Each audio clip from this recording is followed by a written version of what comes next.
بسم الله الرحمن الرحيم. بسم الله الرحمن الرحيم. نحمده ونصلي على رسوله الكريم. أما بعد. Alhamdulillah, we can start our program. Today we have our guest, Maulana Saami. As we know that he is, mashallah, from this area, Lansdale area. He grew up here, mashallah, and then he went to Darul Uloom Azadeh in South Africa, and he has studied there. And mashallah, he graduated from there. Now, mashallah, he's an imam in New Jersey. Masjid, he's the Imam in Masjid Verhiz. He's the Imam there, mashallah. He's doing a lot of work. So we all should pay attention and get benefit from this lecture, inshallah. Now, inshallah, I would like to call one of our brother, Saami Hossain, inshallah, to recite some Quran and start the program, inshallah.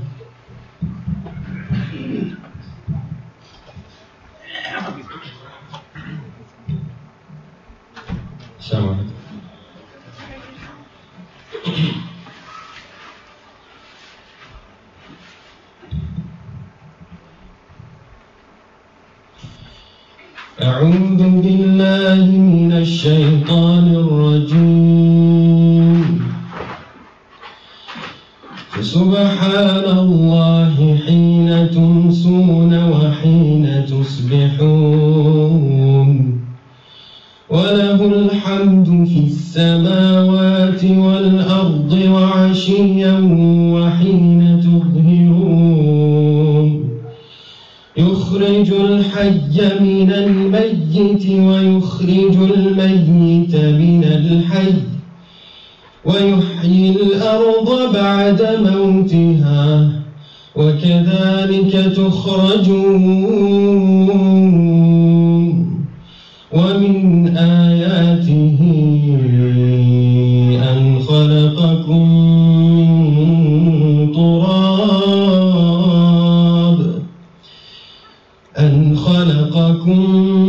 من تراب ثم إذا أنتم بشر تنتشرون ومن آياته أن خلق لكم من أنفسكم أزواجا لتسكنوا إليها وجعل بينكم مودة ورحمة إن في ذلك لآيات لقوم يتفكرون ومن آياته خلق السماوات والأرض واختلاف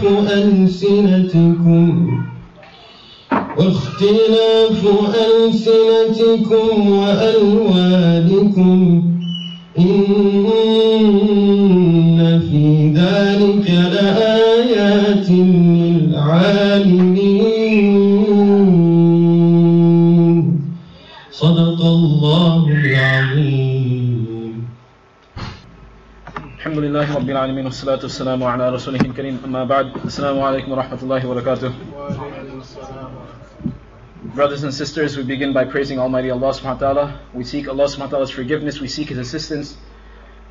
We send peace and blessings upon Rasulullah sallallahu alaihi wasallam, upon his family, upon his companions, and we ask Allah subhanahu wa ta'ala to make us from those who follow in their footsteps. Ameen.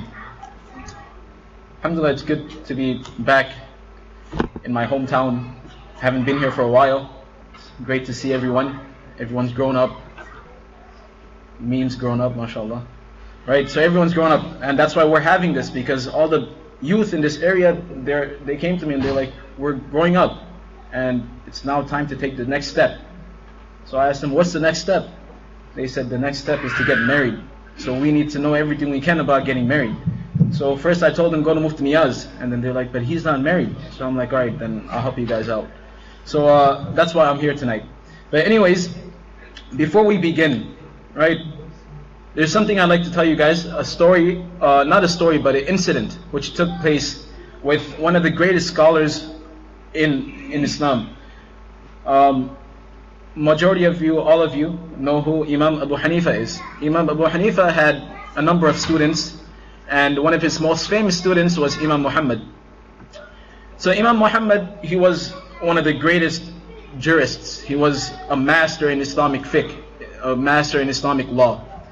And that's what he did. That was his entire life. He would pass judgments and he would basically deduce Islamic law. He would say, okay, this is permissible, this is not permissible, in this situation you have to do this, so on and so forth. So he wrote a very nice book on business, on transactions.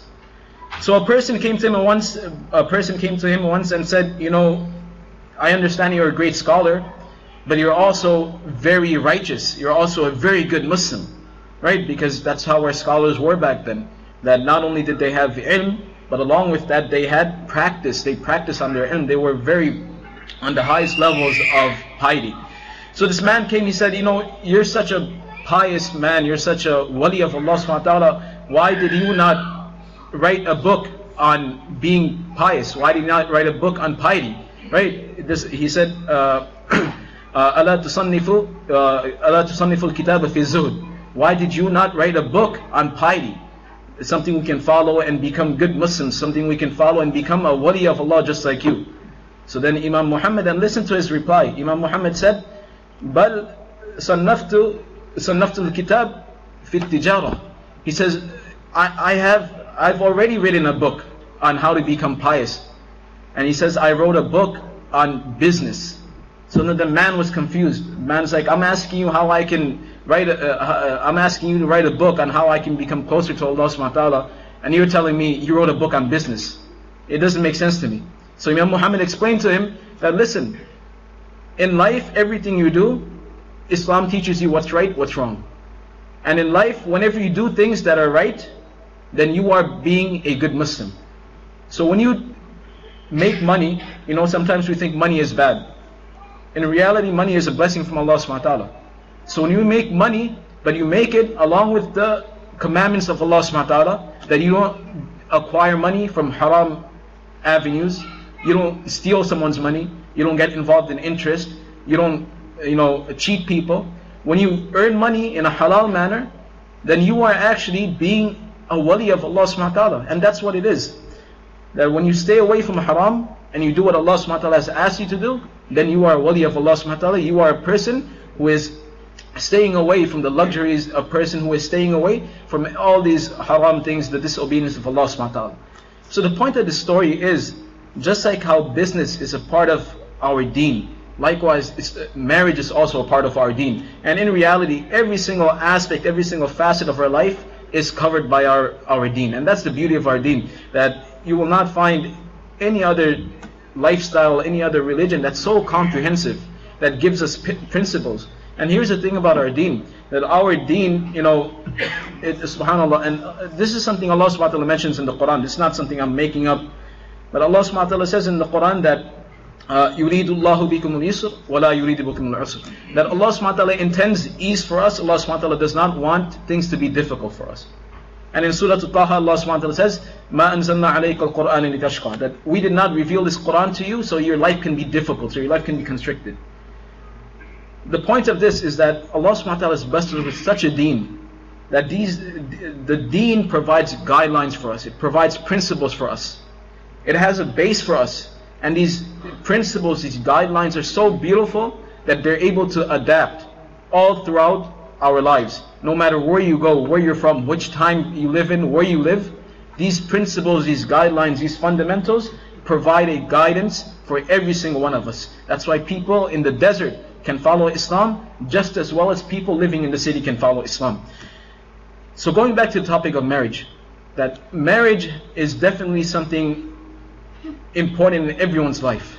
And at a certain point, everyone wants to get married. Unless, you know, for some other reasons, whatever it may be.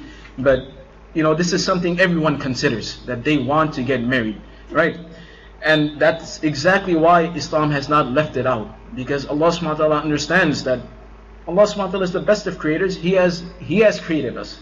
And as we'll explore throughout the slides and throughout the presentation, that one of the purposes of being married is to fulfill our desires. And we'll get to that, inshallah, when we get to that slide. But nevertheless, just in the introduction, right, the things that you'll be hearing tonight, someone may say, hey, look, you're giving us such negative feedback on marriage, or you're being too critical, or whatever it may be. So this is not about being negative. This is not about negativity. Marriage is a responsibility. That's what it is. When you go to a job, before you apply to a job, right, you usually contact someone who already works there, or you read all the requirements, right? Why? Because you want to be prepared. It's a responsibility, right? Just like in that similar situation, marriage is a responsibility, right? It's not something you just tell your spouse that, yeah, you know, I want to live with you now, and let's make this halal, right? There's a lot of responsibility involved.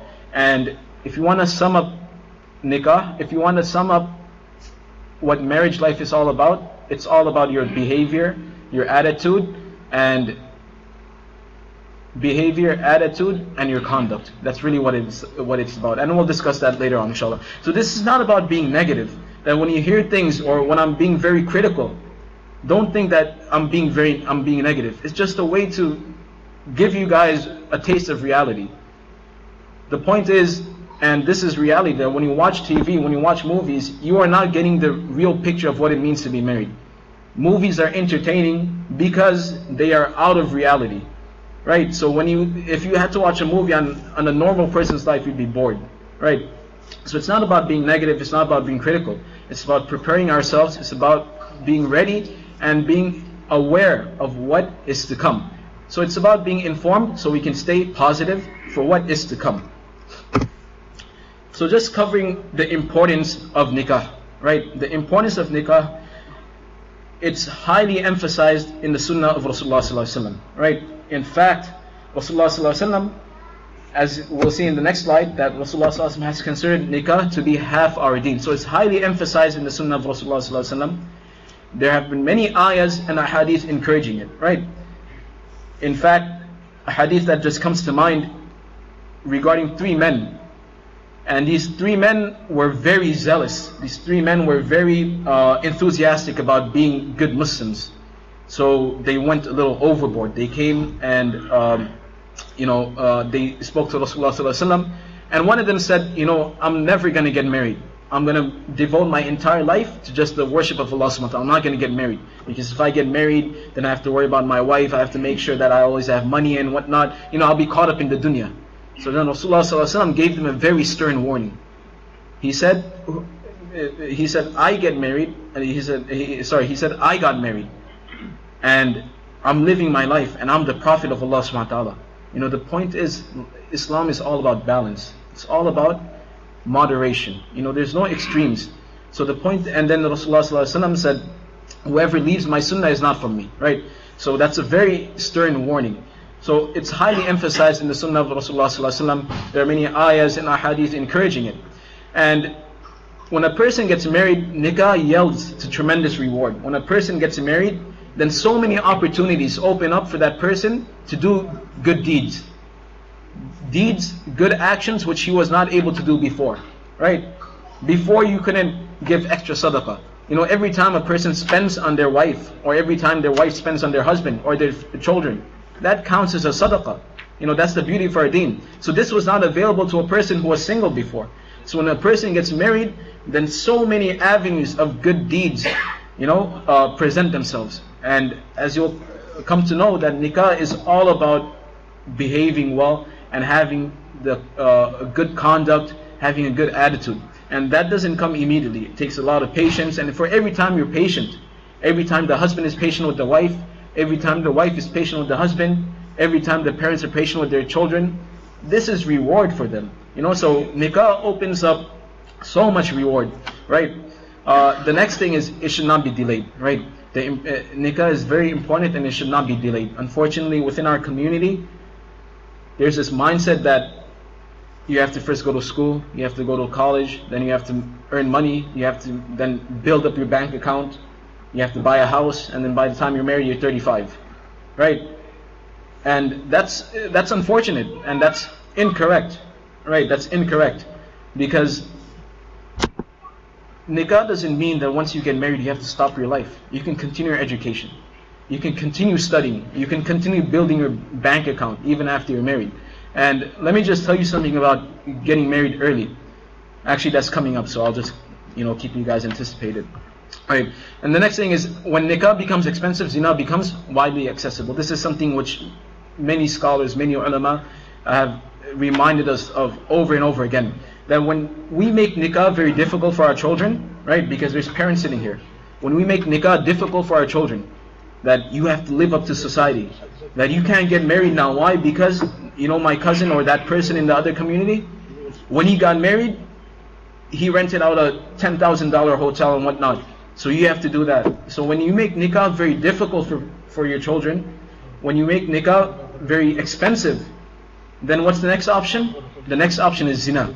That, okay, my parents are making it difficult for me, and so I'm going to do it the haram way. I'm going to go behind their back and I'm going to do whatever I feel like doing. So this is something the parents should understand, that it's part of life. And alhamdulillah, our parents are amazing, right? Our parents have accomplished what we cannot accomplish. If you just think about what our parents have accomplished, that they came to a different country, different society, they've had to adapt, they have learned the language, now they own homes, they were able to provide education for us.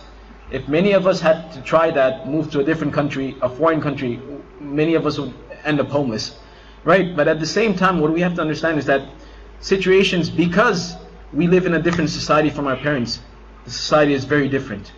Even in American society, just 40, 50 years ago, Sheikh Hamza Yusuf, he was mentioning that just a couple of decades ago, there was a big issue because there was a female and a male living together who were not married on campus, and they got in trouble by their college. That was a couple of decades ago in America. Now it's completely normal. So even in America, the society has, you can't say regressed, right? And has deteriorated. So in today's time, it's highly emphasized that if you can afford it, if the conditions are there, then go ahead, get married, and we'll go over the conditions, inshallah.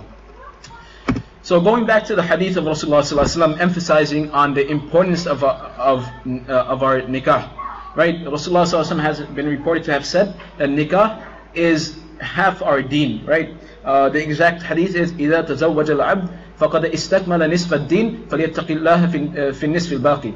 That when a person has married, then he has completed half his deen, right? He has completed half his deen. These are the words of Rasulullah ﷺ. And he says, so as for the half that is remaining, that person should fear Allah subhanahu wa ta'ala, right? And then another hadith, it says, Man razaqahu Allahu imra'atan salihah faqad a'anahu ala shatri dini. That whomsoever Allah subhanahu wa ta'ala is blessed with a good spouse, Allah subhanahu wa ta'ala has assisted him in half his deen. فَلْيَتَّقِ اللَّهَ فِي الشَّطْرِ الْبَاقِ. Then he should fear Allah subhanahu wa ta'ala in the second half of his deen. So when we hear this, what exactly does it mean? What's the half deen? What's the other half of the deen? So Imam Qurtubi, an amazing scholar, he was a Maliki scholar. He lived in what we know as Spain. He was Spanish, right? I don't think he ate tacos though, right? But anyways, so anyway, Imam Qurtubi, he says what the Prophet ﷺ, the meaning of this hadith is that Rasulullah ﷺ promised Jannah for whomsoever can guard their tongue and private parts, right? And because when a person is married, now his private parts are protected, therefore the second half is left, which is his tongue. So Rasulullah ﷺ said, I promise Jannah for the person who can protect two things, their private parts and their tongue. So it's half-half, right? When a person gets married, their private parts are protected, so there's another half left, right? So that's the tongue. So Rasulullah ﷺ is saying that protect your tongue after you get married, because when you get married, then you have a way to protect your private parts. And Imam Ghazali, regarding this hadith, he mentions the stomach and the private parts are what corrupts people. Meaning these are the two things that, why do people steal? Why do people cheat? Why do people, do all these things? In order to satisfy their desires. right? So the stomach represents a person's desires, and private parts is just one of those things. So when a person protects his private parts, or has the potential ability to protect their private parts, then all that's left is the other half. So this is what it means by half your deen, right? And this brings us to a very important point, that nikah is potential protection. What does this mean? This means that many of us think that, and this is for the youth mainly, that I'm going to get married and then I'm never going to look at a single girl again, right? Because this is mainly amongst the boys. I'm never going to talk to another girl again. I'm not going to look at another girl again, and all these things, right? Nikah is potential protection. It doesn't mean that after you get married, you're going to lose all your desires for everyone else, right? You're still going to have them. They'll probably increase, right? But here's the thing, nikah allows you an outlet. It gives you some sort of satisfaction so that you can remain calm, so that you're not going crazy, right? So nikah is potential protection, right? In other words, you have to learn to control yourself before you get married. And again, as I'm highlighting, I'm going to constantly repeat this. Nikah is based on your maturity, level of responsibility, your attitude, and your character. I'll mention this point again towards the end, but just think of it like this, that how many Muslims have bad marriages and how many non-Muslims have good marriages? Why? It's not because there's no guarantee that if you're a Muslim you're going to have a great marriage. That's not the factor. The factor is not being a Muslim. The factor is actually learning to be like the Prophet ﷺ. There are so many non-Muslims who have adopted the character of Rasulullah ﷺ, and that's why they have good marriages. It's not because they're Muslim, right? There's so many Muslims who don't have a single character of Rasulullah ﷺ in their lives, and their marriages fall apart. So keep that in mind all throughout the program. That's a lesson for people who are married, not married, and who are planning to get married. That it's all about your character, it's all about your level of maturity and responsibility. So again, nikah is potential protection. You have to learn to control yourself beforehand. Don't expect to become a better person. Don't expect to automatically don't expect that all your sensations are going to go away, or all your desires are going to go away after you get married. So, going to the purpose of nikah. What is the purpose of nikah? The purpose of nikah is really two things. Number one, procreation, which is starting a family. You can procreate with anyone, any other opposite gender, right? You can have a child with another gender, whether you're married or not, but you cannot start a family. You cannot have a stable family. And this is the main purpose of nikah, to start a family, to have a family, to have people you can trust, people who are under your responsibility, right? So people get married to start families. And the second is protection from evil, right? Understand that our deen, Islam, is a deen of fitrah, so it addresses our nature, right? There's nothing shameful about this. And Allah subhanahu wa ta'ala mentions this in the Quran. He says in Surah Ali Imran, زُيَّنَ لِلنَّاسِ حُبُّ شَهَوَاتِ مِنَ النِّسَاءِ, that the desire for the opposite gender has been made beautiful for us, right? So when we see the opposite gender and we're attracted, that's something normal. If we're not attracted, then we have an issue, right? So it's the opposite. But here's the thing, that since Allah subhanahu wa ta'ala has made our deen compatible and specifically for us, He knows what we need in order to relieve ourselves. He knows what we need in order to live a normal, healthy lifestyle. So the second purpose of nikah is protection from evil, right? Because it's natural that we will have an inclination. It's natural that we will want to have someone of the opposite gender we can have an intimate relationship with. And therefore Allah subhanahu wa ta'ala has made that accessible to us. And Allah subhanahu wa ta'ala has made it halal for us, right? Allah subhanahu wa ta'ala and Allah mentions this in the Quran regarding the Christians, that they invented or they innovated practices in their deen where they completely abstained from marriage. Why? Because they thought this was an act of piety. But in reality, this is not. Rasulullah ﷺ got married. This is all about moderation and being able to live a balanced life. So going on to the next hadith, and this hadith will open up or give us a lot of insight on many of the questions that we may have in mind. So Rasulullah ﷺ, addressing the youth, he says, "Ya ma'ashar al-shabab, man istata'a minkum al-ba'a فَلْيَتَزَوَّجْ. Right? Whosoever from amongst you can afford to get married should get married.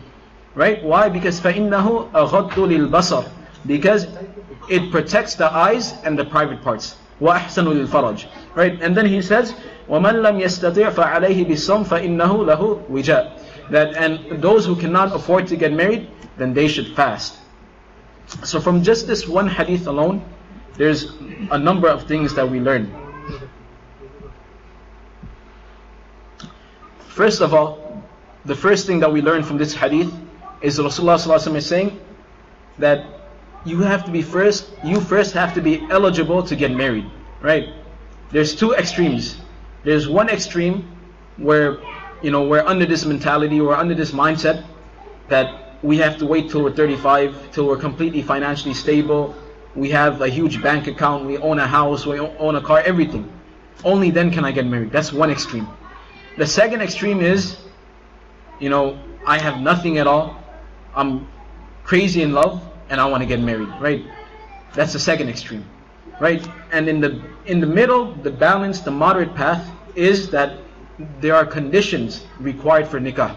And this is very evident from the hadith of Rasulullah ﷺ. Because remember, he says, those who can get married should get married. Meaning, you have to be eligible to get married. There are certain conditions that have to be met, and then you can get married. So what are those conditions? Number one, and this is more of an advice, right? Number one is parental consent. Right? Parental consent. For all the youth, when you get married, make sure you involve your parents. Right? When you do not involve your parents in getting married, that's your first step towards a completely messed up, not only marriage, but messed up life. Right? Because when you get married, you want to make sure, you have to understand, when you get married, you are getting not only married to the other gender, to your spouse, two families are now coming together. Your family and her family, or her family and his family, are now coming together. The two families have to cooperate. So many people complain about their in-laws. Right? Why? Because before they get married, they have no concern about their in-laws. And really, you think, I'm never going to live with them, so what's the big problem? When you have destructive in-laws, when you have problematic in-laws, they make your life hell, really. There's so many people who are completely depressed because their in-laws give them so much trouble. So when you involve your parents, that's a very good guarantee that your parents will find someone that they are compatible with, and hopefully that person will be also compatible with you. So always involve your parents, right? And again, if you choose not to involve your parents, I can almost guarantee that not only will you have a failed marriage, you'll also have a really miserable life. So always include your parents, and you always want to have the du'as of your parents, right? Because again, you want to have that barakah, that blessing in your nikah, and it comes when you're with the happiness and the du'as of your parents, right? The second thing is being able to fulfill the rights and responsibilities of nikah. Now this is very important. Sometimes we think that we get married and that's it. It's a happy, wonderful life. But really, when you get married, there's a lot of responsibility on us, right? Especially the men. For the men, it's all about being able to provide a house, having to provide food, clothing, shelter. All these things are the responsibility of a man, right? And then for the wife, she has her respective responsibilities. And understand this, and we'll come to this, that we'll come to an exclusive slide where we just focus in on the sisters. Their responsibility is not to cook.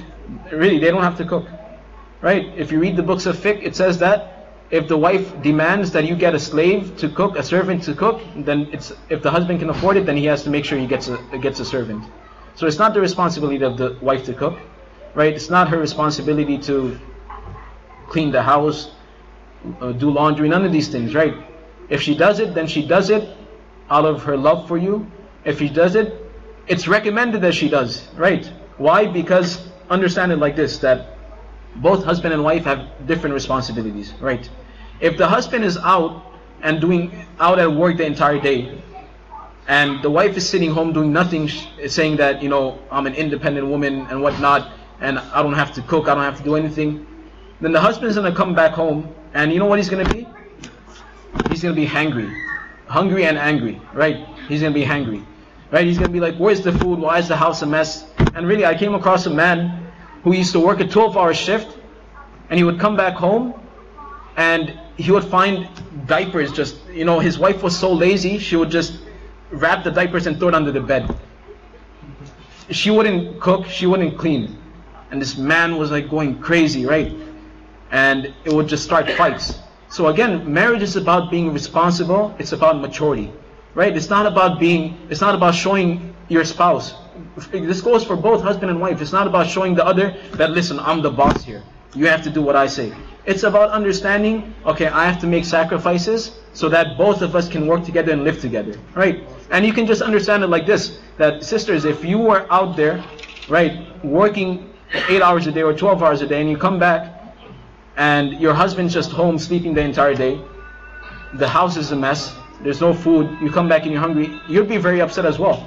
So there's, you know, all this responsibility that needs to be shared. And in fact, if you consult marriage counselors nowadays, you know, we're talking about marriage counselors who are secular, not Islamic, not religious, from a completely academic point of view. You know what they suggest?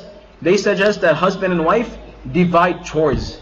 That the wife has a list of chores she's responsible for, and the husband has a list of chores that they're responsible for. Right? Yes, husbands need to do work around the house as well. Rasulullah ﷺ did work around the house as well. Right? So we'll get all to that. Right? So this applies for both men and women. For both men and women, consult your parents. Make sure you do not leave out your parents, and understand that both of you need to be able to fulfill the rights and responsibilities of the nikah. And one of those rights and responsibilities is being able to carry yourself maturely and being able to handle responsibility, right? So the next thing is, what is the best age for nikah, right? So from the hadith of Rasulullah ﷺ, he's commanding the youngsters that if you are able to afford it, then go ahead, get married, right? So just from that, we understand that if you are eligible for nikah when you're 23, then that's the best time for you. If you're eligible for nikah when you're 27, right, we're talking about these basic requirements, that the husband should be able to accommodate a living quarter for their wife. He should be able to provide food. He should be able to take care of another individual, right? And when the wife is ready to handle the burden of being a wife, to handle the burden of being part of a family now, then that's when the best time to get married. But I just want to point out to you a research paper that was published on the Washington Post. And this research paper on Washington Post, after conducting a number of studies and going through a number of statistics, they came to the conclusion that the risk of divorce declines steadily from your teens into your late 20s. But somewhere in the early 30s it begins to rise. So in other words, what this study was proving, that if you get married around the age of 30, then there's higher chances of getting a divorce as opposed to a person getting married to when they're in their 20s, right? Now understand that if you're 30 years old and you cannot afford to get married, that's a different story. But what I'm trying to highlight over here is that if you can afford to get married, if you can afford to provide accommodation, food, clothing, shelter for another person, then that's your optimal time to get married. You should get married. You should not delay it, right? Do not delay it. Don't think that I'm going to save up a huge bank account and then only then I'm going to get married. Let me tell you something, you know, one of the best things about being married is finding out how much your spouse loves you, right? And that's really what love is. When you know that you have someone who will stick with you even when times are difficult, right? I'm not saying you should throw yourself into problems, but when you get married, then there will always be troubled times, right? But when you get married in a situation where not everything's 100% stable, right? Let's just say you have a very minimal amount in your bank account, you get married, and then at times you have to be on a budget, at times you have to watch how much money you spend, at times you can't always go on a vacation. That will actually show you how much your spouse loves you, right? Because if you were like filthy rich, then your wife will never come across difficult times, and you'll never truly understand whether your wife loves you or not. But when you go through those troubled times together, then the love for one another increases. And same thing for the husband, that sometimes, you know, and this is especially when the wife is, you know, she may be sick or going through a pregnancy, and that's a very difficult time for the husband, because he has to be patient now. You know, she'll be hangry, she'll be cranky, you know, she'll be everything, right?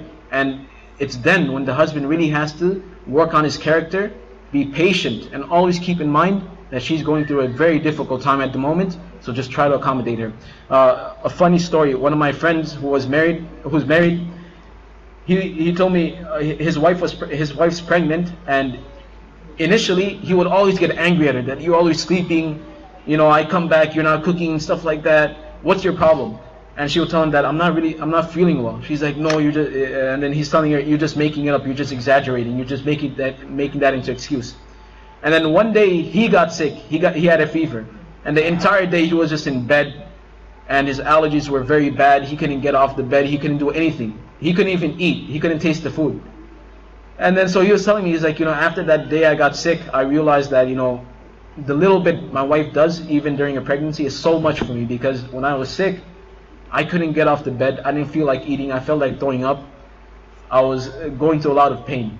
You know, so again, if you have not built up your character, if you have not built up the character of Rasulullah ﷺ, really, to be tolerant, to be patient, being able to put yourself in your spouse's shoes, in their situation, you know, you're gonna get into a lot of fights, you're gonna have a lot of misunderstandings, miscommunication, and you won't have a peaceful marriage, right?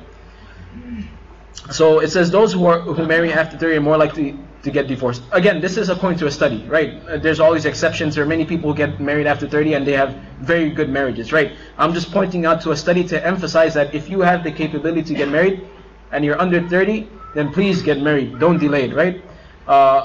Yeah, again, I need to save up first. Again, false, right? Save up with your wife or with your husband. Right? Once you get married, you can continue your education, you can continue building your bank account, no problem, right? The next thing.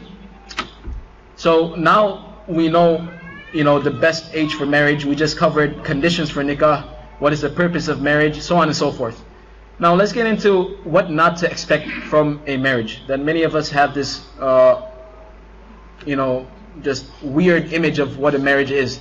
Either we look at our parents, who really never express any love to each other, or it's just like, you know, the wife is there just to cook and clean, right? Or we look to the other extreme, which is like the movies, and it's always like, you know, full of intimacy, and they're always happy, and there's nothing wrong, you know. So what not to expect from a nikah? Number one, piety after nikah, right? It doesn't work like that.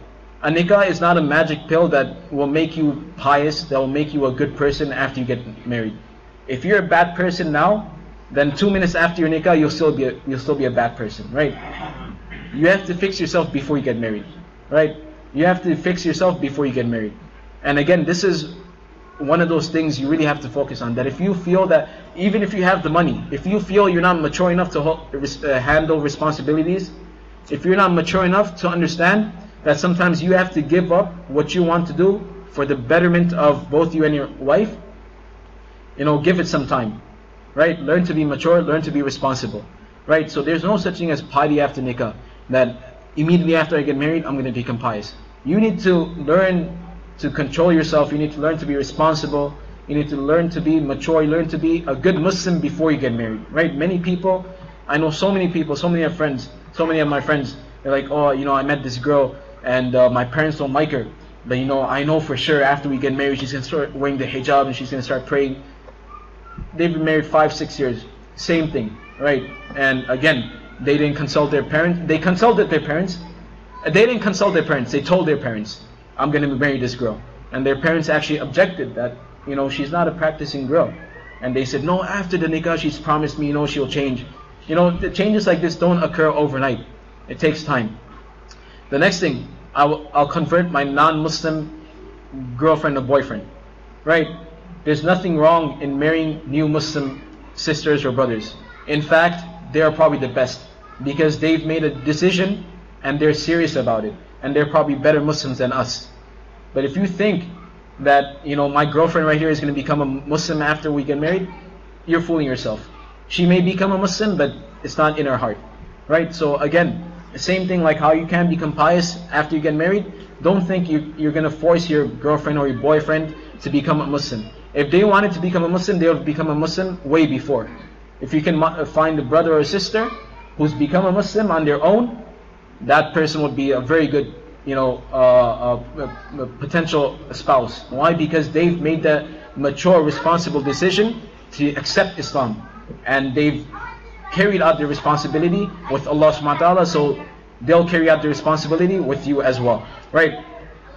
This third thing, nikah will cure my cravings. Again, you know, as we mentioned, that nikah is potential protection, meaning after you get married, you're still gonna find every other woman attractive. You're still gonna be inclined to a man if you're a girl, right? So nikah does not mean that after you get married, all your desires are now cut off. You're restricted only to one person. You're still gonna have those desires. So the point is, before marriage, you have to work on this. Before marriage, you have to learn to control yourself. Before marriage, you have to learn to not keep your distance from the opposite gender. Right?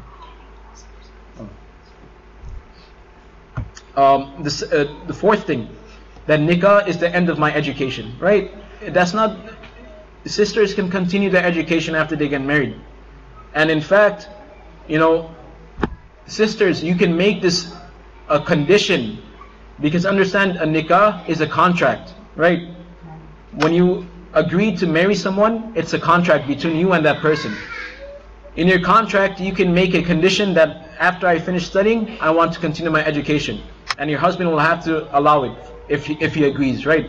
So it's not the end of your education, right? And there have been many people, many sisters, many brothers who continue their education after they get married, even after they have families. They complete their masters, they complete their PhD.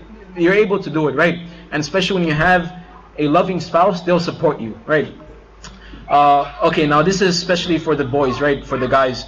No housework for the husbands. Understand that Rasulullah sallallahu alaihi wasallam contributed to housework. Rasulullah sallallahu alaihi wasallam, in the hadith, it's been recorded that he mended his own clothes, he fixed his own slippers. Rasulullah sallallahu alaihi wasallam was not a lazy person. In fact, Rasulullah sallallahu alaihi wasallam made dua for protection from laziness, right? So understand that, again, when we get married, both husband and wife have responsibilities, right? Both husband and wife have to look after the house, right? Unless this is something both husband and wife have to work out together. After you get married, you guys will know your specific situations. If the husband is out 18 hours a day working, you really can't expect him to come back and, you know, like, do the dishes and, like, you know, cook and clean.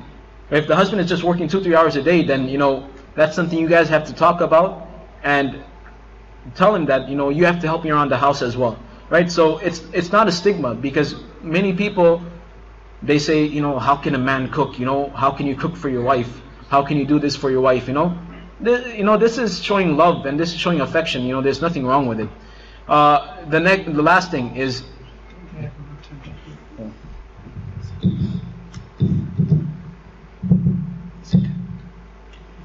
yeah. The next thing, I think that's better.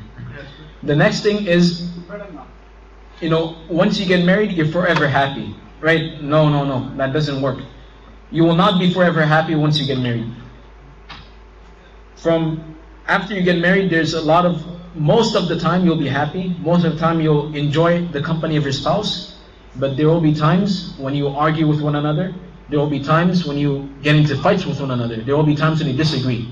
And again, if you are not able to handle arguments and disagreements responsibly in a mature manner, this will lead to arguments, and this will just, you know, blow things up. So from the beginning, before you get married, you have to learn to be responsible, you have to be mature, right? And there's no such thing as you'll always be happy, right? Marriage is one of those things that you'll always have disagreements with your wife, and you just have to understand that sometimes I may be wrong, and you just have to accept it, right? When husband and wife fight, the last thing, the worst thing to do is try to prove the other one wrong. Many times it happens that, I'm the husband, how can I be wrong? How can my wife tell me I'm wrong? No. Or, the wife saying, how can, my husband prove me wrong? Right? When it comes to arguments and disagreements, you have to be humble. You have to humble yourself and accept the fact that if you're wrong, you're wrong. And really, it's just, you have to keep the bigger picture in mind. The bigger picture is, do I want to live a good life with my spouse, or do I want to be right for this moment? So again, these are things that what not to expect from a nikah. So let's get into what to expect, right? Opportunity to improve, right? So again, we always talk about being responsible, being patient, mature, and being having tolerance, right? And when you get married, these opportunities will present themselves every single day. Every single day, it will be an opportunity for you to be responsible. Every single day, it will be an opportunity for you to exercise your patience. Every single day, you'll get an opportunity to be more mature. Every single day, you'll get an opportunity to be tolerant. If these traits are not developed within you from the beginning, then you're going to have a huge problem after you get married. Right? The point is, I'm not saying that until you have not perfected these characters and these traits, you cannot get married. It's just understanding. Having these right from the start, having these and understanding what they mean to you and how they affect you. And then once you get married, then you hone, these traits. Then you become more responsible. Then you become more patient. Then you become more mature and more tolerant, right? The next thing is, and that's really what you have to take nikah as. You have to take nikah as an opportunity to become a better person. Because if you look at the other way, then I'm always arguing with my wife, I'm always having to deal with her, or my husband is always messy, and all these things, If you think of it from a negative aspect, then it'll be all negative for you. If you just change your mindset to what's positive, that hey, this is an opportunity for me to be the responsible one. This is an opportunity for me to be the mature one. Then you will actually benefit from that. And when you become more mature, when you become more responsible, then believe me, your spouse will observe that, and it will make them feel guilty, and it will rub off on them. And eventually they'll become more responsible, more mature, or whatever, right? And here's the thing with nikah, that nikah is the more you give, the more you get. What I mean by this is the more you learn to give up your desires, the more you learn to give up your rights, the more you'll get from your spouse, right? Because sometimes, let me just give you a quick example, right? You guys are going out to eat. She likes, what are some really good famous restaurants? Okay, Saad's and near Gyro, right? Right, so she has bad taste and she likes Saad's, right? And you have good taste and you like near Gyro, right? But in order to make her happy, you go for Saad's, right? And that will make her happy, and then next time when she cooks, she'll make the food really well. Or whatever, the other way around, right? But here's the thing, the more you give in your nikah, the more you give up your rights, the more you'll get back from your spouse. And believe me, they'll realize it, they'll see it, that wow, my husband or my wife is doing so much for me, right? And they'll give that back to you. The better you become, the better your marriage, right? Again, nikah is all about that. I cannot underemphasize how important that is. And I know it sounds redundant that I'm always repeating this over and over again. That's all about responsibility, patience, maturity, and tolerance. That's all it's about, right? Now moving on. Now that we know, what not to expect from a marriage, what's the best time for a marriage. So how exactly now, we know all these prerequisites. Now what if we want to get married? What do we do? What do we look for in a spouse? So Rasulullah ﷺ, in a hadith, he has mentioned that men marry women for 4 reasons. And the reason why he specifies men is because he was addressing men, right? So he says men marry women for 4 reasons, right? For their wealth, for their beauty, for their family lineage, right? Meaning whether they're high class or low class, whatever it may be. And finally for their deen. And then Rasulullah ﷺ says that stick to deen, give that the most emphasis, right? Because deen is something that will not deteriorate. Whereas wealth, beauty, family ties, all these things will come to an end. Whereas deen will benefit you even in the hereafter, and it will benefit you in this world as well. So when you're looking for a spouse, right, for both boys and girls, what not to look for? Perfection, right? Perfection. There's so many people. I had a classmate in South Africa. Oh man, this guy. He wanted a girl who had blue eyes, white skin, brown hair. He told me the whole list because he used to sit next to me. She has to be a doctor, because he told me I don't want to work. I want her to work and make money for me, right? And the list goes on, right?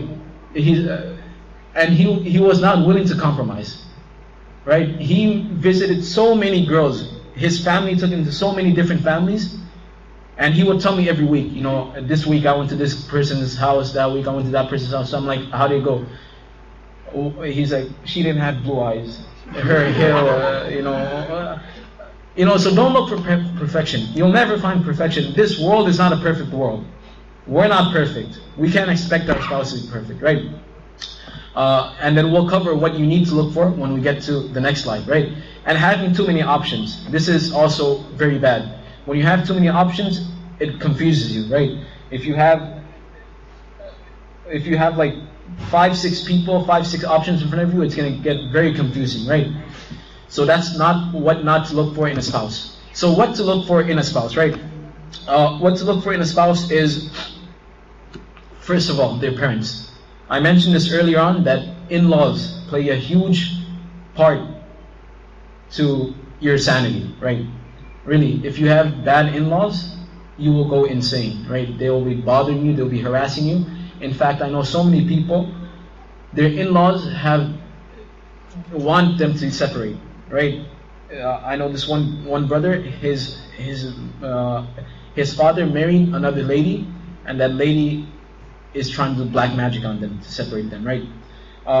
Things like this, so you always have to be careful of the person you're marrying and the family they come from, right? Because again, her parents or his parents will always have a role in your life, right? They'll always comment, they'll always play a role in your life. No matter how far you go off, your husband, your wife will still miss his or her parents. And even if they don't, then that's something very bad, because Islam does not encourage, in fact it commands us to make sure that we keep close ties with our parents. So always look out for this, right? That make sure that they come from a reputable family. Reputable family meaning they have good conduct. I'm not talking about money, I'm not talking about class and status. I'm talking about these people are good people, they have deen in their life, they know how to respect and learn to cooperate with one another. So parents, right? And this also brings up that what if I'm marrying a person who's the only Muslim in the family, right? What if her parents are not Muslim, or what if his parents are not Muslims, right? So what's the situation with that, right? The situation with that is really, I can't give you a blanket statement. Each situation has to be looked at and observed carefully. So there are many non-Muslims who have really good character, and their son or daughter may be a Muslim, and they're completely fine with it, right? And then you have the opposite, that you have many Muslims who have just horrible character, right? So that's something you want to look out for, right? And again, these are just very general rules, right? For your specific situation, make sure you consult and seek advice, because each person will have details that are not present over here. The next thing is deen. You always have to look out for. You always have to consider your spouse's deen, right? And remember, deen is not only limited to how you look, what your appearance is, how many times a day you pray. That's very important. But along with that, they should have an understanding of what it means to be a Muslim in character, right? Many of us don't know what it means to be a Muslim by character. Many of us don't know the character of Rasulullah sallallahu alaihi wasallam, how beautiful character that is. And as you mentioned, that really it's the character of a person that equals a good marriage, right? So this is something you'll have to look into. When you are speaking to your potential spouse, these are things you want to speak about. These are things you want to inquire about, right? How much do you know, and so on and so forth, right? You want to find out about their goals, right? But just going back to deen, right? You want to have things, you want to consider things about apparent devotion to Allah subhanahu wa ta'ala, their character and conduct with others, how they utilize their free time and money, right? Their friend circles, because when you find out who their friends are, you'll get a very good understanding of who that person is, right? What kind of marriage ceremony they want to have. This is very, very important. What kind of marriage ceremony they want to have. You'll find so many, sisters and brothers, right, who are very practicing, but the day of their nikah, the sisters remove their hijab, the brothers, they demand that, it be a mixed gathering, there's music and all these things. So make sure you are on the same page of what kind of marriage ceremony you want. And we'll discuss about the marriage ceremony afterwards, right? Then goals, right? You really want to emphasize on this. Goals. Goals can be hard to define for many people, right? Because many of us are young, we have no idea what we want to do in life, right? But as long as you have general goals that are similar, that both of us want to live according to the rules of Allah subhanahu wa ta'ala, all of us want to have a good family, all of us want to have, all of us want to live a halal life, right? As long as those goals are similar, you're fine, right? Because again, for many of us to determine our goals right now, it's very difficult. We're always going back and forth. And finally, appearance. This is important. Make sure you look at your spouse, right? I know this one guy, he was so pious, he's like, I'm not going to look at my future wife, right? Rasulullah sallallahu alaihi wasallam, in fact, discouraged that. A man came to Rasulullah sallallahu alaihi wasallam and he said, I'm getting married, and then he asked him that, did you look at your spouse? And he said, no. He's like, go look at her, right? It's very important, because you want to make sure that when the first person you see in the morning will be your spouse, right? When you come home, it'll be your spouse, for both husband and wife. And you want to make sure that you find them attractive. And this is nothing wrong. You want to make sure you find them attractive. You don't want to be like, oh man, what am I coming to? Whatever, right? But you want to make sure you find your spouse attractive, right? This is very, very important. And here's the thing. It's not about finding the hottest person, really. If you find someone you feel attracted to, then that's it. Again, when you have too many options, when you're telling yourself, I'm going to look at 5 girls or 5 boys and then I'm going to find out the guy that looks like Zayn Malik and marry him, right? Then you have a problem. Find the one that you're attracted to and just, that's it, right? For appearance, for everything that you're looking at here, their parents, deen, goals, appearance, right? If you're satisfied with them, then that's it. Don't move on, right? Don't say, maybe I can find someone better, right? And really, appearance is something that it's important, but at the same time, it's not the most important thing. You'll see that, you look one way outside, and then when you wake up in the morning, you look completely different. For both boys and girls, right? We look very different in the morning, right? That's one thing. And second thing, understand this. No matter how beautiful you are, if your character is disgusting, it doesn't matter. If your character is disgusting, your spouse will hate being with you. No matter how beautiful you are, no matter how attractive you are. Marriage is love. Lust is different. Lust is when you would just want to fulfill your desires. Love is created when you respect someone. Love is created when you have, when you're able to understand each other, right? When your character is disgusting, then no matter how beautiful you are, your spouse will just want to be away from you, right? So appearance is important, but it's not the most important thing. Don't make that your baseline for determining whether or not she is the person, right? Or he is the person. If all these things are good, then really go with it, right? The next thing, how to look for a spouse, right? And we mentioned this, and I'll mention again, keep your parents involved. Don't do anything behind your parents' back. I know I have a friend who, he got married at the age of 16, right? He didn't tell his parents nothing. He went and he got married, and within like 3 months, they got a divorce, right? I mean, their parents didn't even know. It was just, they were boyfriend and girlfriend and they just wanted to make it halal, like a game. So always, you're ruining someone's life. Really, you're ruining someone's life. That person is mentally scarred, that person faces trauma.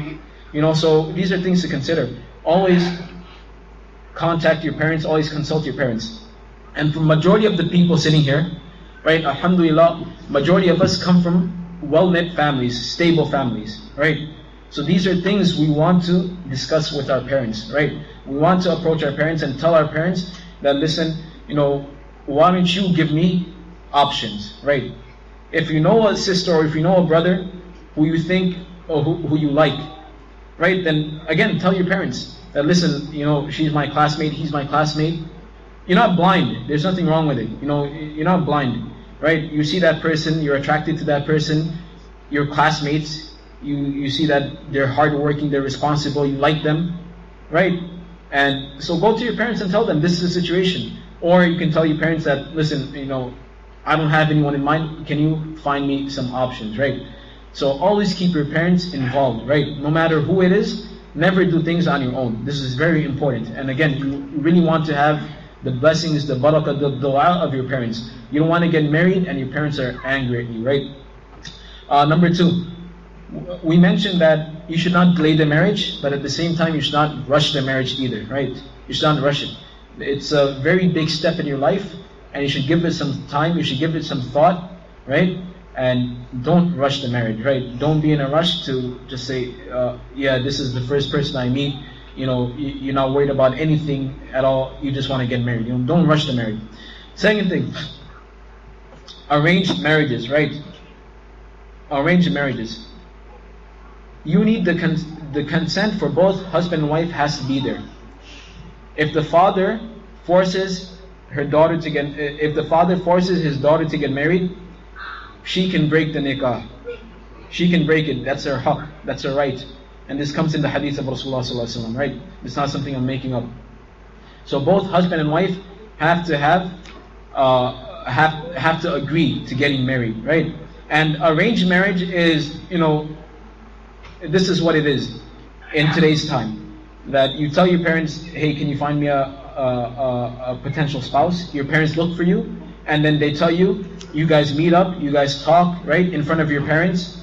You guys can send each other emails, right? Make sure that you include your parents in the emails, right? Attach your parents on the emails, right? It's always supervised, right, by your parents. You're never alone, right? You get to know each other very well under the supervision of your parents, and then you go ahead with things, right? That's what an arranged marriage is, right?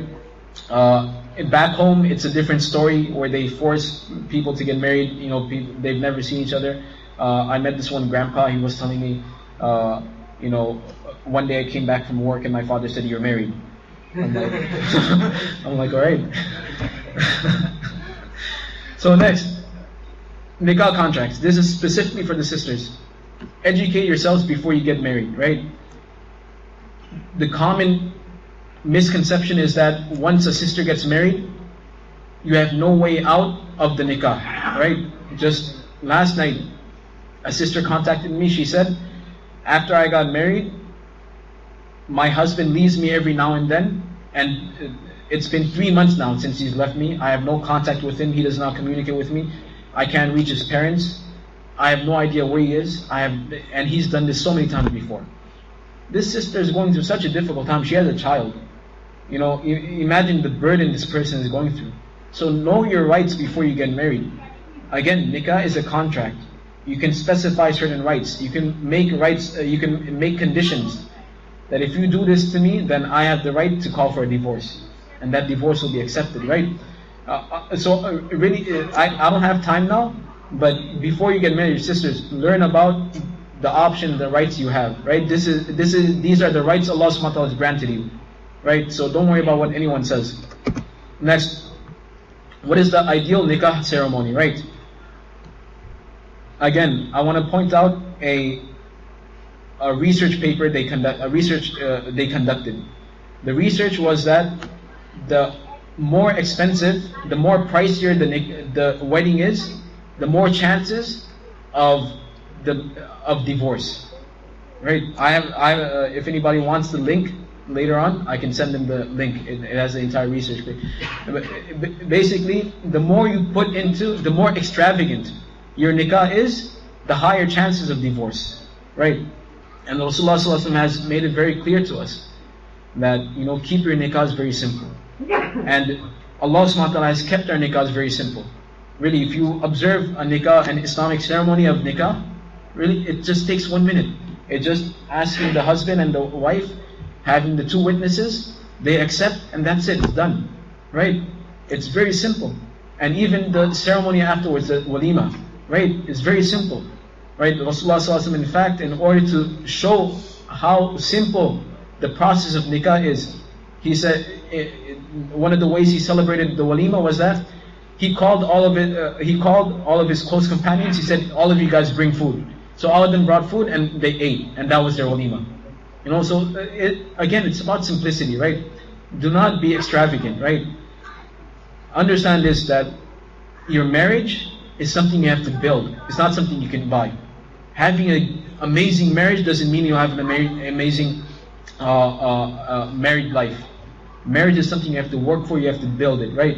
And when you are extravagant, right? When you're extravagant, when you're wasting money just to show off to people, right? So many people, I'm not saying you can't spend, right? Sure, if you're going to invite 1,000 people, then get a place that can accommodate 1,000 people, right? Get good food, get really good food, no problem.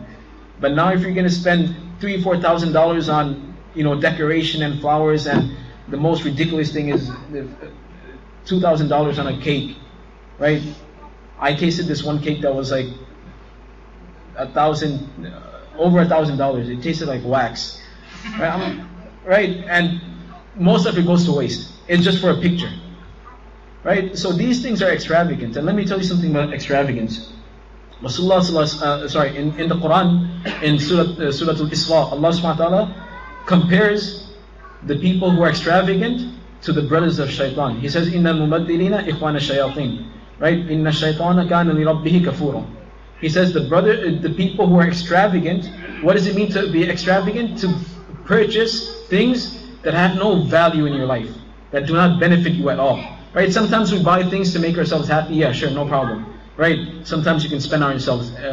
But to put money in things that have no value whatsoever, that does not benefit you in any way, right? Or to waste money in a way so that people will know your status. You know, many people, they make their nikah so a competition, that I have to make sure my nikah is better than that person's nikah. I have to show everyone how much money I have, right? All these things, this is when it becomes extravagant. But going back to this point of extravagance, Allah subhanahu wa ta'ala says that the people who are extravagant are the brothers of shaitan. Why? Because he says shaitan is كَانَ لِرَبِّهِ كَفُورًا. That shaitan is ungrateful to Allah subhanahu wa ta'ala. So when a person is extravagant, right, how is he extravagant? By taking his wealth and throwing it out. That wealth is a blessing from Allah subhanahu wa ta'ala. You are abusing the blessing of Allah subhanahu wa ta'ala, and therefore you are ungrateful to Allah subhanahu wa ta'ala. And let me just tell you something interesting about this word mubaddir. Mubaddir comes from the word tabdir, which means to be extravagant. And the word tabdir in Arabic comes from badar or budur, which means seeds, right? And the scholars, they say the resemblance or the connection between the two is that if a farmer has seeds and he doesn't take care of it and he just throws it around, those seeds will not give him any benefit. So that's what extravagance is. You have money, you just throw it, it doesn't give you any benefit, right? So, you know, avoid extravagance in your nikah, right? And again, nikah is when you're getting married, your walima, again, these are all Islamic aspects. These are Islamic functions, right? So you, just like how salah is an Islamic function, how when you come to the masjid, it's an Islamic event, it's an Islamic situation. Nikah and your walima should be the same thing, right? It's something Islamic, so therefore, be Islamic, right? Don't be extravagant, right? Again, it doesn't mean you invite 1,000 people and you give them one date and a glass of milk and you tell them, okay, bye. Right? You give them good food, you get reward for that, right? But when your intention is to show off, when you're spending money on things that have no value whatsoever, like $1,000 cakes, right? Then, you know, that's extravagance, right? The next thing, this is the big thing, istikhara, right? Istikhara, unfortunately, is something that many of us are unfamiliar with, or if we are familiar with, then we have a very, you know, we have lots of misconceptions regarding istikhara.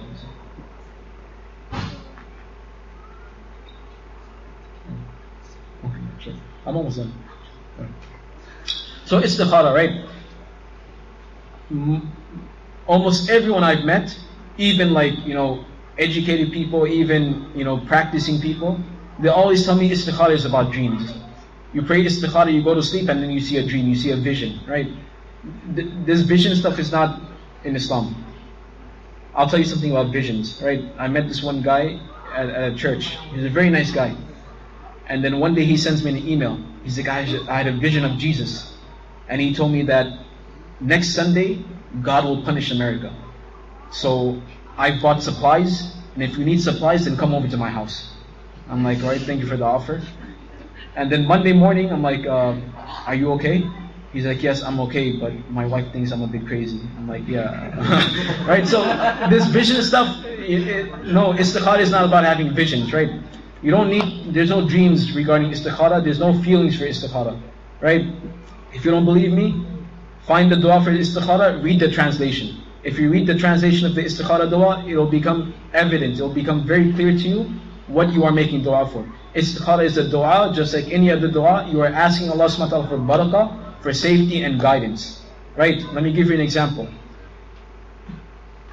What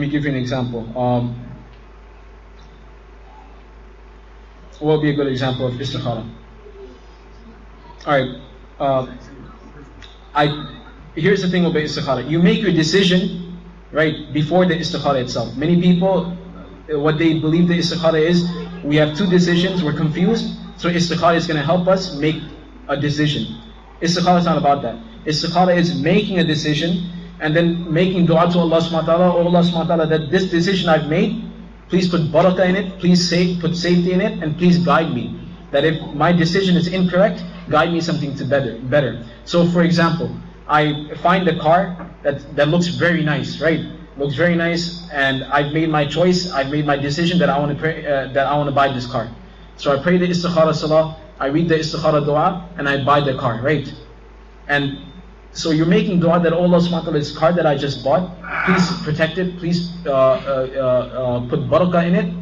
And if in the situation that there's a better offer for me, then that will present itself, right? Maybe that car is not good for you and you'll get a different offer, right? So that's what istikhara is. You make your decision first, and then you ask Allah subhanahu wa ta'ala that, oh Allah subhanahu wa ta'ala, please make this decision the right decision for me. And if it's not, then give me a better opportunity. And finally, mashwara is also part of istikhara, right? This comes in the hadith of Rasulullah sallallahu alaihi wasallam. The person who does istikhara and mashwara, that person will never have any regret, right? Why? Because when you pray istikhara, in a sense, you are relying solely on Allah subhanahu wa ta'ala. That whatever happens next, whether it seems good or bad, you know that Allah subhanahu wa ta'ala has your back, right? And I'll tell you something very interesting about having trust in Allah subhanahu wa ta'ala. You know these people who drink a lot, who are addicts, right? There's this program called Alcohol Anonymous, right? And one of the things they do is they have to believe in a higher power. They have to believe in a God, or they have to believe in nature, or something like that, right? They have to give their trust over, they have to believe that something is guiding them, something is taking care of them, and only then are they successful. Really, it's very interesting how it works. Scientifically, it doesn't make any sense, right? But if you can find in a book, it's called The Power of Habit, right? And it's mentioned there that when you believe that someone is taking care of you, when you have this belief, then you have the capacity to do amazing things. People who have been drinking for 40 years, they're able to give it up because they believed in themselves. They believed that they had help from either God, nature, if they're atheists, whatever it may be. So when you pray istikhara, that belief is there. That you're praying istikhara, why? Because you believe Allah subhanahu wa ta'ala is always looking out for you. Allah subhanahu wa ta'ala is here to guide you. Allah subhanahu wa ta'ala is here to protect you. So when you pray your istikhara and you believe that you will have a good nikah, that you will be able to be a good husband or a good wife, then believe me, you can do it, inshallah, right? So istikhara and mashwara. Make mashwara with proper people. Don't make mashwara with your friends who are unmarried. They won't know, right? Make mashwara with people who are already married. Make mashwara with your parents, right? Make mashwara with people who have good married lives, who have been married for like 10 years, right? And they live happily together. Don't make mashwara with your friend who hasn't been married, he doesn't know, right? Mashwara has to be made with right people, right? And then finally, divorce, right? Understand that divorce is permitted, it's allowed in our deen. And many Sahaba radiallahu anhum, they had divorces. Why? Because again, nikah is the bonding of two people. And sometimes it's highly possible that two people are not alike. Two people cannot get together. That no matter how hard you try, you just can't live together. So again, our deen being a natural deen, always looking out to accommodate us, right? It has allowed that after trying, right? Divorce should not be the first option, right? There's an entire step, there's an entire procedure that you have to first get therapy. You have to first, go through a bunch of steps, and then divorce should be your last option, right? But it is allowed, and there's nothing wrong with it, because sometimes no matter how hard you try, two people cannot get together, right? They just can't live with one another, right? So there's nothing wrong with it. And learn about it before getting married. We don't have time to go over it, so for both husband and wife, learn about divorce before you get married, right? As we mentioned about the sisters, that sometimes good sisters get arranged with bad husbands, and the sisters need to know what their options are of exiting that marriage, right? So learn about divorce, right, for both husband and wife. And then finally, this is the end, right? And I've been mentioning this point over and over again. I think I mentioned this point 20 times so far. The key to a successful marriage depends on your character, behavior, and attitude. And I'll mention this one more time. If you have a non-Muslim who has good character, good behavior, good attitude, you'll see so many non-Muslims who are happily married. They have very good families. They're happy together. Why? Because they have character, behavior, attitude. They're mature, they're responsible, right? And you have so many Muslims who have bad marriages. Why? Because they have bad character, bad behavior, bad attitude. So just being Muslim doesn't mean you're going to have a good married life. You have to work for it. And you work for it by becoming a better person, building your character, building your behavior, and building your attitude, right? Again, like I said, you can be very rich, you can be very pretty, you can be very attractive. But if you're a disgusting person, none of that will matter, right? None of that will matter, right? I'm sure you know, like someone who's always talking about themselves, who's always very arrogant. That person may be, very rich or whatever it may be, but to stay in the company of people who are arrogant, who are rude, it's very difficult. You get tired of them. Likewise, you can be very rich, you can be very pretty. If you have bad character, bad behavior, bad attitude, don't expect your wife or your husband to love you, right? And this goes for everyone. Whether you're married, non-married, plan to get married, right? It goes for everyone. And in fact, it goes for everyone because we always have to deal with people. We always have to, and here's the thing. We focus so much on how we look, right? That you have to look like this. This is a sunnah of Rasulullah sallallahu alaihi wasallam. But we hardly ever talk about the character, the behavior, the attitude of Rasulullah sallallahu alaihi wasallam. Because this is something very difficult, and this is something you really can't measure, right?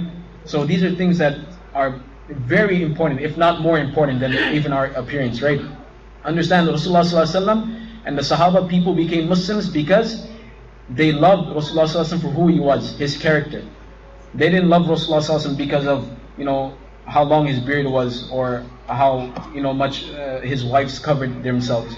They became Muslim because, and I'll tell you a hadith of Anas bin Malik radiallahu anhu. Anas bin Malik was a very young Sahaba. He was the servant of Rasulullah sallallahu alaihi wasallam. He says, I served Rasulullah sallallahu alaihi wasallam for 10 years. And in those 10 years, he never scolded me, he never yelled at me, he never did anything to me. There were many times when he asked me to do something and I didn't do it. And he would come and he would just be smiling. How many of us have that sort of patience with our children? How many of us have that patience with youngsters? Before I got married, I used to have a very bad temper. But after I got married, alhamdulillah, I kept that in mind. That if I want to live with my wife and actually be at peace, I have to control my anger. I have to look at the bigger picture.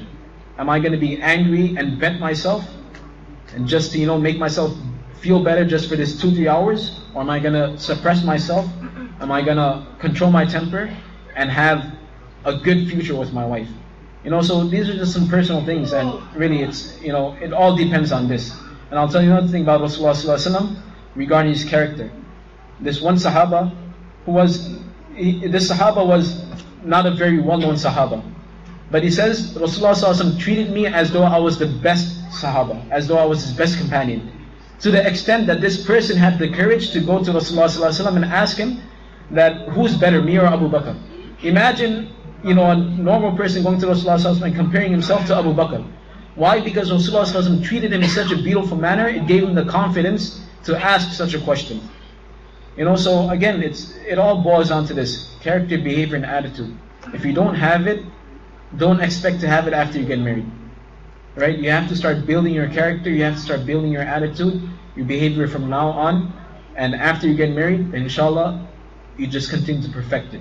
But if you're going to be a loose cannon, if you're going to be worried about yourself and not the other person, if you're not mature enough to understand that it's not only about you now, it's about you and your wife or you and your husband, then, you know, really you have to hold off your marriage. So may Allah subhanahu wa ta'ala allow us to understand all this. May Allah subhanahu wa ta'ala bless us with beautiful spouses, and may Allah subhanahu wa ta'ala bless us with happy, joyous, and blissful marriages and blissful lives. Ameen. Jazakallah khair. Subhanakallahumma bihamdika ashhadu an la ilaha illa anta astaghfiruka wa atubu ilaik. I think we're going to get questions. Assalamu alaikum to everyone for sitting here today and coming here. And we obviously want to give our thanks and make dua for our Maulana here for coming from all the way from Voorhees to enlighten us about the various aspects of marriage. So now we'll open the floor for questions. So obviously those of us who are courageous can obviously stand up and ask our questions. But we also have another option as well. Those of us, especially the sisters, if you want to submit your question, you can first text NPM 600 to the number 37607. Thereafter, you can submit your question anonymously. We won't know who you are, so that's a good thing. Send it to our brothers as well. If you feel shy asking questions about marriage, you can also use that service right now as well. We are allowed to celebrate the marriage day every year. You mean like what's the name? Anniversary? Here's the thing with anniversary and with all celebrations. Celebrating in general is not wrong. Celebrating means to be happy about a certain occasion, right? Celebrating means to be happy about a certain occasion. You can be happy about your birthday. You can be happy about the day you're born. You can be happy about the day you got married, right? What becomes a problem is when you incorporate haram aspects, when you involve haram things in that celebration. You can celebrate in a happy way. You can celebrate with your wife or your husband, taking them out, going on a vacation. Nothing wrong. In fact, this is something which would be encouraged. Rasulullah ﷺ always did things for his wife, always kept them happy. So there's nothing wrong with, celebrating anniversaries. What's the problem is when you celebrate in the way which is haram. When you have to do it a certain way, when you're, again, it's the same thing. When you're involving, music, when you're involving, when you're wasting money, so these things should be avoided. But the actual thing about anniversary is absolutely fine. And if you want to be, cautious, then don't celebrate your anniversary on the same day. Do it the next week. Do it 2-3 days later. But when I'm telling you, when you show your wife that you remembered the day you got married, it's a very special day, she becomes very happy. And that's something encouraged by our deen. Our deen, let me tell you something about Rasulullah ﷺ. Rasulullah ﷺ was a person who expressed his feelings. He went to this one Sahaba radiallahu anhu, and many times Rasulullah ﷺ cried. Even when his child died, he cried. And one of the Sahaba, Sa'd ibn Abi Waqqas radiallahu anhu, he asked him that, why are you crying? You're a man, you shouldn't cry, or you're a prophet, you shouldn't cry. So Rasulullah ﷺ said, this is rahmah. Annaha rahmah. This is the mercy which Allah subhanahu wa ta'ala puts in your heart. Meaning if you don't have these feelings, there's something wrong with you. You're not normal. Right? So again, when you highlight these points in your marriage, when you show your wife that you care about her, it makes her happy, And again, it's not about the actual celebration. How do you celebrate? Today's the day I got married. I'm happy. I want to thank Allah subhanahu wa ta'ala. I pray 2 rakats of salah, and I thank Allah subhanahu wa ta'ala that thank you for giving me such a beautiful spouse. And I'm happy, so I want to take my spouse out. I want to spend the entire day with her. But not like that. Invite 100 people, music. Inviting people, I don't know if inviting people would be problematic.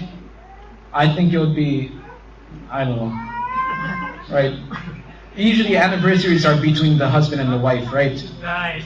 I don't know if you want to invite people, right? Normally happens, that's why. But yeah, as long as there's nothing haram involved, right? And if you want to be very safe, then do it the next week, right? Yeah. Assalamu alaikum wa rahmatullahi wa barakatuh. Wa alaikum salam.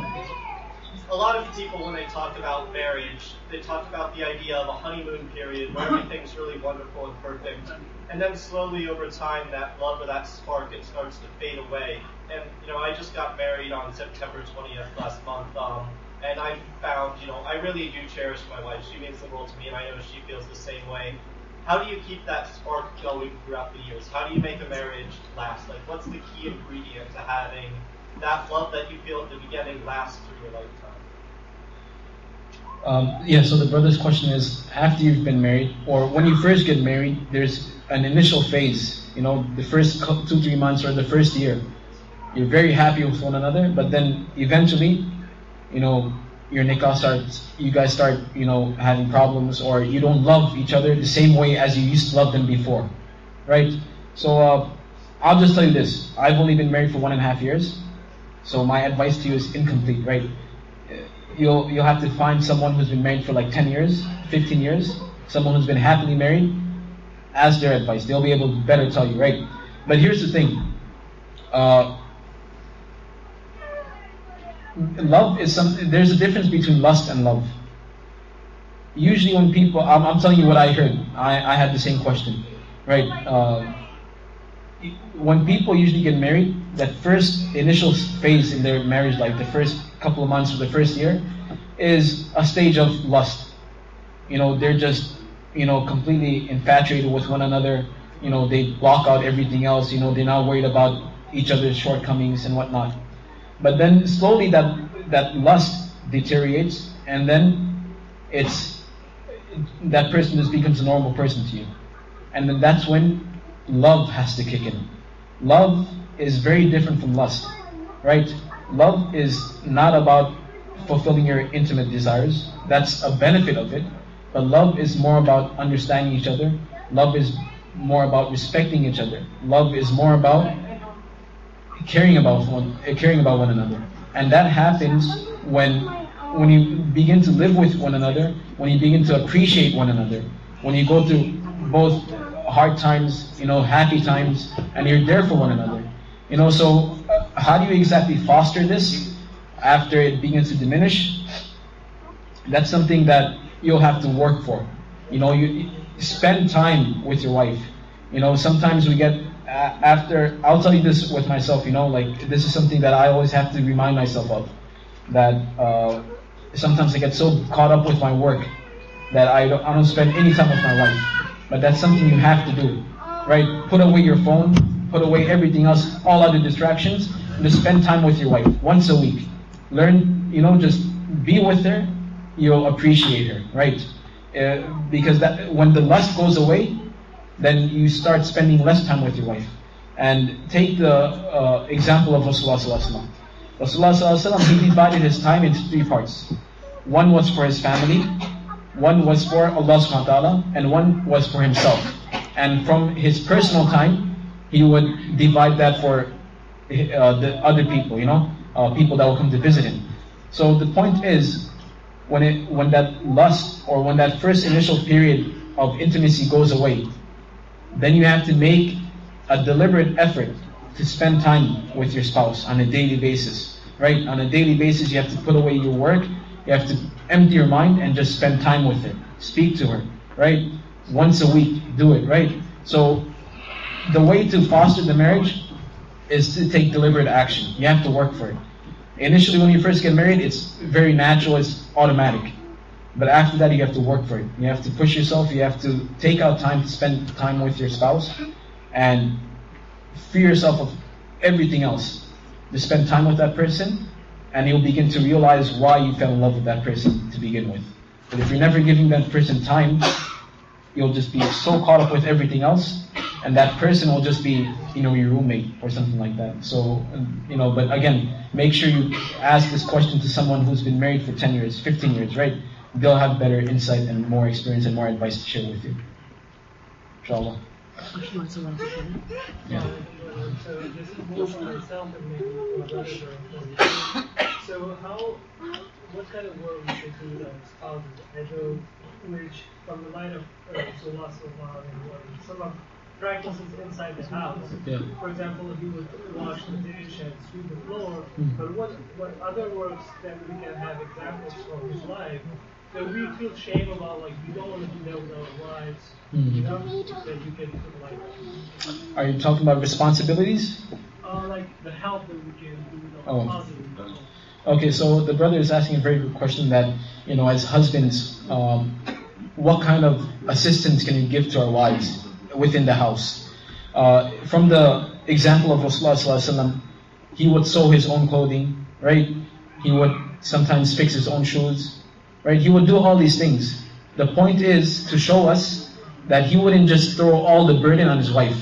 He wasn't a lazy man, right? Rasulullah took action, took responsibility of the house as well, right? Just because, you have a wife now doesn't mean she's responsible for the house and you do nothing at all, right?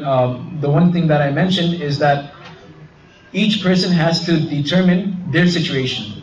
Sometimes a husband works over 12 hours a day. For that person, the situation will be very different for a husband who works only 2-3 hours a day, right? The less you're out of the house, the more you should contribute in the house. The more you should be helping your wife.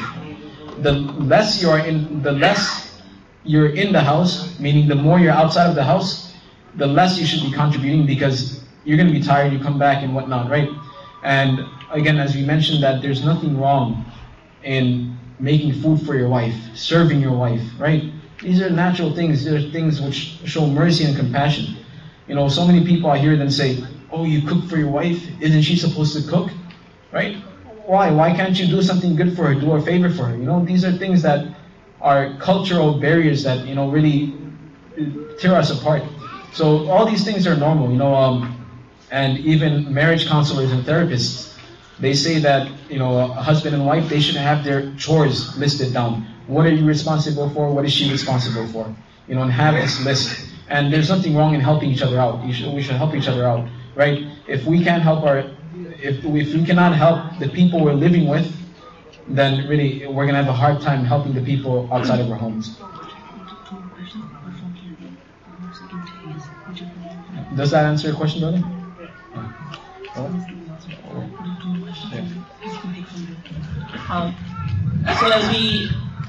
as we're about to conclude our program today, we'll take 2 more questions, and that's going to be from the sister side, and which was I think submitted through the text service. So Maulana Saami will inshallah answer questions from here. And these are the last 2 questions. If you have further questions,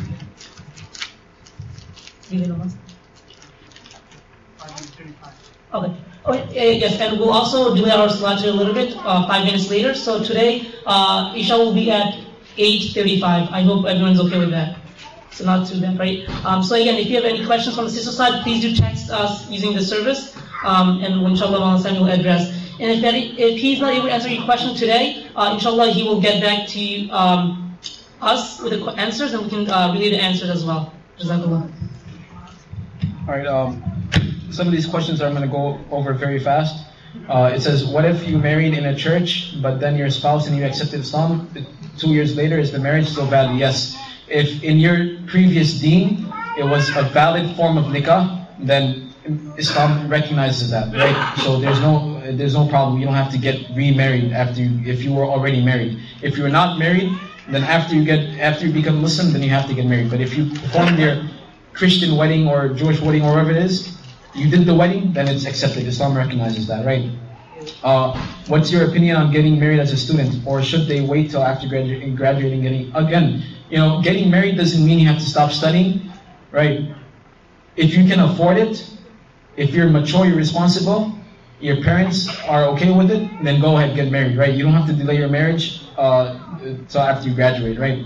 And for many of us, it's highly encouraged, because when you get into school, you're constantly mixing with the opposite gender. It becomes very, very difficult, to keep control. What is the view on doing a nikah and then delaying the walima, right? So if you're just delaying the walima because it's just, maybe you're waiting for something, whatever, right? There's nothing wrong with it.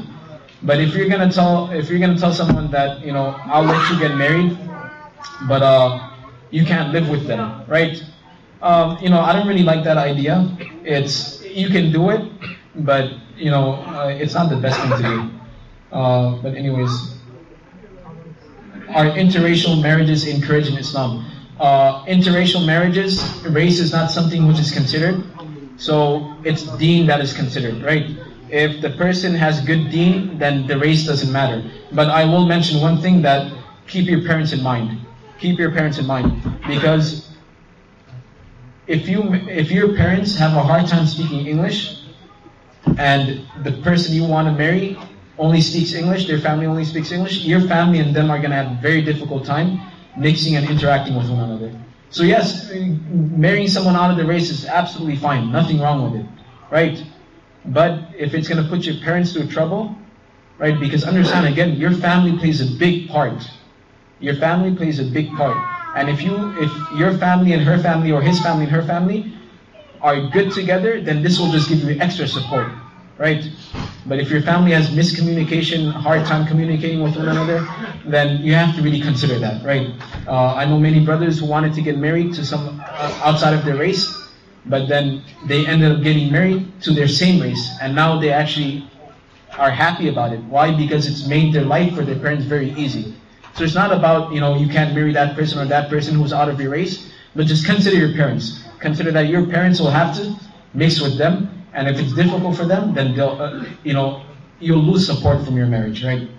And I think that's about it. There's another question, but that's very lengthy, and inshallah we can leave it to here. Jazakallah khair. Again, jazakallah for everyone for coming today, and I hope everyone learned something about marriage, and I hope Maulana Saami demystified, as our topic was, demystifying marriages. I know many of us had questions about the process. One other thing. One other question that I saw over here, it says, when can a man start aspiring for a second wife? Right? This is, we consider this a joke, but this is something very insensitive to our sisters. So it's not something we should joke around about. It's something very serious. It really hurts their feelings. And sometimes, when you tell them about these kind of things, it makes them lose their trust. So I'm not, it's something we should be very sensitive about. Just imagine having your wife cheating on you or something like that. I'm not saying marrying a second wife is cheating, but they feel the same way. It's something we should, respect. Jazakallah Maulana. Again, if you have any other questions, do speak to Maulana. And obviously we have our own Imam, so obviously you can contact him as well. So inshallah we'll give adhan for Salatul Isha, and afterwards we'll praise the Isha. Jazakallah. Assalamu alaikum.